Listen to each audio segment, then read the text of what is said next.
Hi, I'm Fraser Davidson. I'm a designer and animator from Brighton in the UK, and today I'm going to be teaching you how to animate characters, limbs, specifically in After Effects.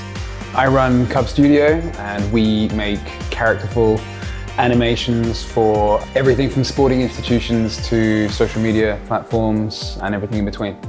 Duik allows you to create animation using the position of hands and feet rather than having to rotate all the knees, ankles, and hip joints. It essentially simplifies all animation of characters down to movement. It's one of the most versatile, comprehensive plugins for After Effects, and anybody who is a character animator, needs to have a grasp of this plugin.